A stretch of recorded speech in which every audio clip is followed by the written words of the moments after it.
الجزائريين اللي وصلكم القاصح، خذوا العصير وشربوا غير بشويه. كاع داكشي اللي كتقولوا كتبينوا على الكره والسم والفقصه اللي شاداكم.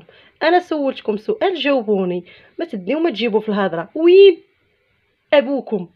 هذا هو اللي انا سولتكم عليه. اما الباقي قال لكم بلال غير روايات. قولوا لي شنو الاصل ديالكم؟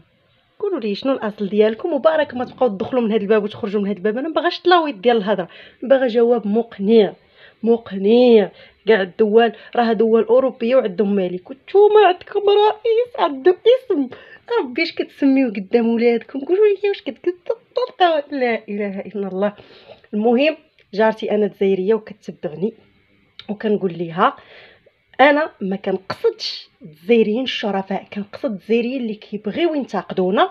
من طبيعه الحال غننتقدكم وغنجرحكم، وإلا زدتو كتر غنقول لكم شي حاجه اللي غتزعزعكم.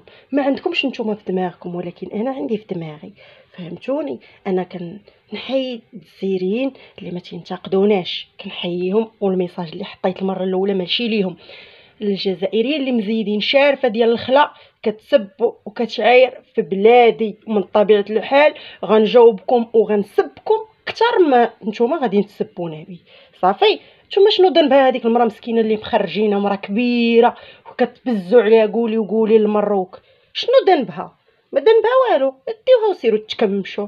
اذا تلاحيتوا علينا كونوا متاكدين حتى حنا راه غنعطيوكم، وهذا اللي كاين. ولكن راني وصلت لكم الميساج وعقرتكم في القلب ديالكم. كتجاوبوا بدون ما راه كاين اللي ما كملش الفيديو ودخل باش غير يجاوبني ياكو. انا ما كيهمنيش الجواب ديالك الملاوط، كيهمني ارى ليا السؤال اللي انا لحتو لك عطيني عليه جواب.